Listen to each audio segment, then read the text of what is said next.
What's up, y'all? It's Jersey Demic, and I'm here with Crystal Cordova, one of Colorado's finest, straight out of Denver, Colorado. Crystal, how you doing? Good, good. What's up? Oh, I'm good. I'm good.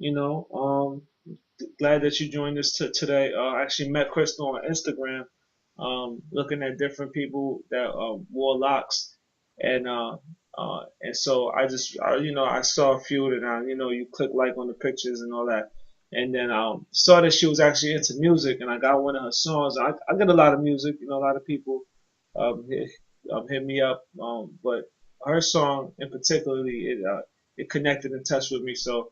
I asked her to come here today, speak about what she does musically in her life and a bit like that. So, Crystal, tell us a little bit about Colorado. We know that it's famous for over the past year or two, along with Washington, decriminalizing marijuana, almost like I think Portugal did a couple years ago. Well, they decriminalized all drugs, but what's it Really? like living in Colorado ever since? Like, what's the big difference between the tourists that come now and the tourists that came before? Right. So I'm sure a lot of tourists are going to be coming here now or have come here because of the fact that it has been legalized. Uh, that when I tell people that I'm from Colorado, I think they picture kind of like, that we can just buy weed wherever, maybe a gas station or liquor store, which I actually heard that it's going to be kind of in liquor stores. I think maybe we'll be able to buy like a pack of joints or who knows how it's going to be. But I'm thinking that eventually, it'll get to the point where we can do that. And I think it's kind of like, I don't know, I'm really glad that it's legalized now because, and I think everybody kind of has the same idea. Like, I don't know, I've never understood why alcohol could be legal, but marijuana can't, you Yeah, know? there's got to be some definite politics behind that right there. Yeah. um, so I mean, is everybody walking around like real laid back, or is it what's it like? Because over here in New York, is really aggressive and fast paced, and people are like running through you, like literally running through you, stepping on you to get to where they have to go. Is it like that in Colorado? Or Well, compared to New York, and I've been to New York once a couple of years ago, and it's a lot. Colorado is way more laid back than New York because New York is super fast paced. I mean, people aren't everywhere, just outside, smoking weed here and there. But I mean, I've seen it a couple of times, but it's pretty much the same. okay, okay, cool. Like I said earlier, you have a song, Your Touch. I listen to it all the time. I clean up to it on a Sunday. I got it in a playlist with other, songs that fit that kind of mood. I'm in that mood. I'm not saying that it's like these songs are, I'm not trying to put the pressure on you, you know what I mean? But I definitely got in the playlist with like No Doubt, Don't Speak, and a few other songs like that. Even some of my Marley songs and stuff. But because I'm just Uh-huh. in that same mood when I listen to it. But Right. I don't really know what the song is about, like specifically. I know what I want it to be about, when I Hmm. hear it. But it's so ambiguous and left open for interpretation. So I wanted to know from you, like, what were you writing? What were you actually talking about? Right. And see, the way that you asked that question was perfect because kind of on my journey becoming an artist, whether it's with actual, paint or drawings, or if it's my music, I kind of like to keep that open for people. And Okay. usually when people ask me, what does this mean? I kind of like to keep that open because I think that it kind of ruins it sometimes. You know, Okay. when Yeah. someone tells you, like, this song is about this, then it kind of ruins what you thought it was. But I will tell you that it is about more than just, a guy or girl. It's a lot more than that. Okay, yeah. I mean, I got that feeling, but you never know. I was like, there's no way that she's been like this deeply in love with with a guy, like, you Yeah. know, like, cause I make songs all the time where I'm talking about, man, like, like even my hair as like a woman, I Yeah. would talk like a woman, you know what I mean? Like, I'll take care of you, da da da, this and that. So Yeah. that's pretty much how I saw it. What are you working on now? Right now, I actually have probably about 5 different songs. I've been writing a lot since I was just in Iowa. I've been doing a lot of traveling lately, so I've been, kind of trying to get all my writing done. And while I've been traveling, I've only had my on my iPhone. So it's kind of funny. I use GarageBand on there, to produce my music and do all that stuff. So will hopefully have a few songs coming out soon. Okay. Do you actually like plug your guitar into the iPhone? When I use the iPhone, I hit record and I just kind of play like that. And it sounds like, for example, Your Touch.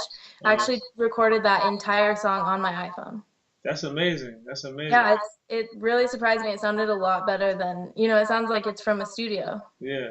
I mean, I record. I actually use GarageBand on the iPhone and the iPad. I don't use it to like complete songs, but as Right, I go and I'm on the subway and I'm going around the city, if there's an idea that pops in my head, I jot it down. So I know what the workflow is with that. right.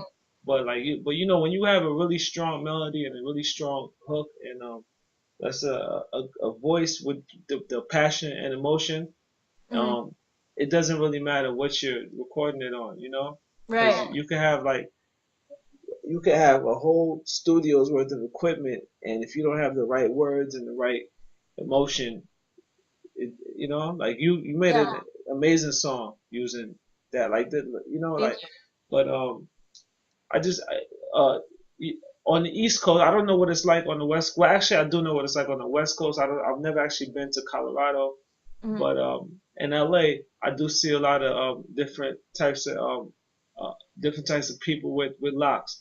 In New Hmm. York and on the East Coast, it's not really like that. Like I tell everybody to lock up, right? And Hmm. they all think it's for people that's from Jamaica. I'm not from Jamaica. I'm from Dominica, another island out there. But um, is it like that out there? Like what? Who typically wears locks in Colorado? A lot of, I mean, you see kind of randomly anywhere in Colorado, but the most times that I do see people with locks is in Boulder, Colorado. Okay. That's kind of like what they call like the hippie town. Uh, So a lot of people there have locks. and what was your reason? Like how long you been locked, and like what was your reason, and what do they mean to you? Well, I've had them for it's a little bit over 3 years now, Uh, so they've gotten pretty long.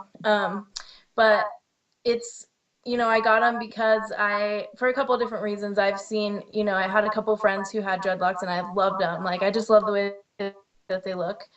They pretty much anyone can pull them off.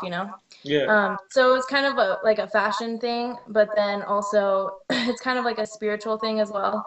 I actually read somewhere in the Bible that there's a story that God told this man that he cannot cut his locks off until he's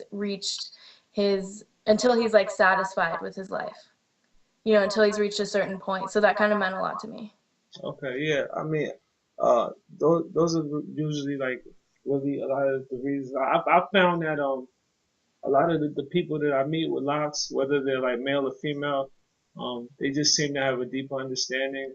Um, I don't know if it's the way. I think it may be in part the way society treats you because you have an extra like dynamic to yourself. When Mm-hmm. once they see that, they're like, oh, that's not like a typical girl because a typical girl wouldn't do that, or a typical guy wouldn't do that. A typical guy may go for like the brush cut to kind of like fit Right. into society. But when you wear locks, you kind of like stand out at Yeah, all times. So yeah, it I think actually it brings a lot of pressure to you, right? Like how do you like deal with any type of if you get any negative or positive feedback, or how do you deal with it?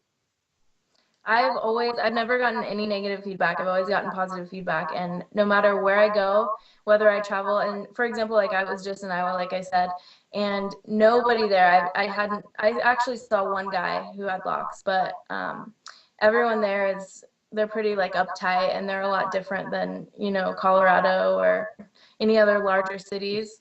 Yeah. And even there, I get a lot of compliments and people always ask questions, like, how do you do that? And do you wash your hair, this and that. You know, they always have a lot of questions for me. And it's Yeah, funny because usually the last question that mostly everybody asks is like, do you smoke a lot of weed? Like it's kind of like a stereotype, you know? yeah. I guess after Bob Marley, Right. kind of like brought it to the mainstream culture, they just always associated with that.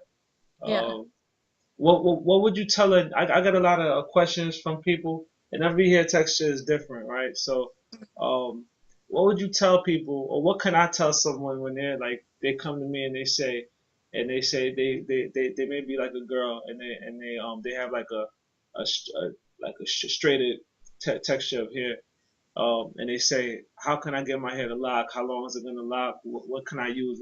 Like, what can I say to them? Because I usually have no idea because I just I'm not like a stylist. I just like let my hair lock. Right. So what's not to you? So yeah, did you, well, first question, did you, is yours just locked up naturally then? No. I mean, I twisted them, right? Right. And I actually stopped doing like twists. So I just like wash now, wash and Mhm. go. But when I began, it was like twists and stuff. But I don't really like the way locks look when it's like especially on like I don't feel like as a man I should be like extra crispy and you know Mhm. what I mean. I can't even like now I gotta can't go and can't do this can't so Right. I Well, yeah, like but usually, I mean, usually people do ask me, you know, how you do it, this and that. And it can work for any hairstyle pretty much. And you would just, it's a lot of maintenance, you know, for probably for someone who doesn't have like the African hair. yeah Um, and so I mean, when I first started doing them, I actually had a friend do them for me, but she backcombed them, you know, like separated them back home and then palm roll them a lot. And then to keep them up, I actually use a crochet hook, and you can look any of that stuff on YouTube. But, yeah. you know, if anybody were to ask, it works on any hairstyle. Yeah, it's cause you see with my hair like the main thing that has always been told to me is like you just pretty much like time and salt water. So Mm. a lot of going in the ocean, but it's not really any salt water near Colorado, is No, not at all. it? I Yeah. go to California a lot, but I think I probably only had my locks in the ocean probably only one time. Okay. So I mean, you don't need those things aren't a necessity. You can still, you know, I mean, mine look.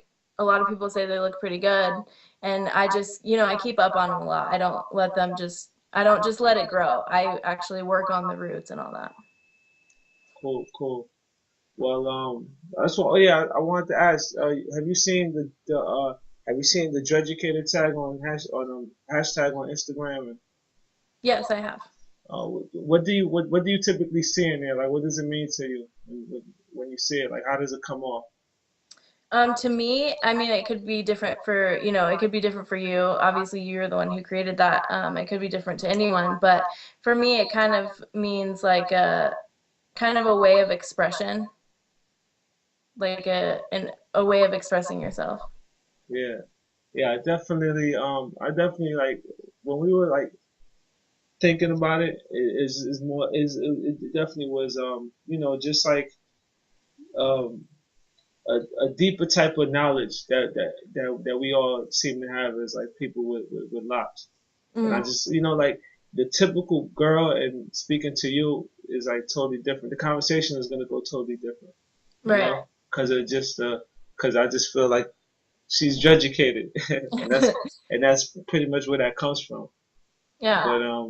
But is there anything else you'd like to tell everybody before you go? Well, you can find my music on SoundCloud. Just look me up, Crystal Cordova.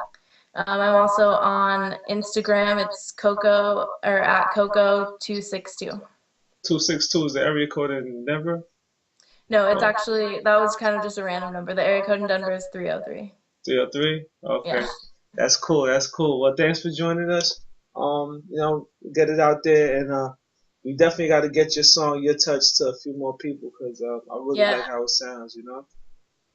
Yeah, I would love that. And I'm gonna need an album from you soon, so that I don't gotta go and listen to Gwen Stefani after I hear you. You understand what I'm saying? I want to just put on like 6, 7 joints from Crystal Cordova and let that rock. It'd be awesome. I will definitely get on that. All right.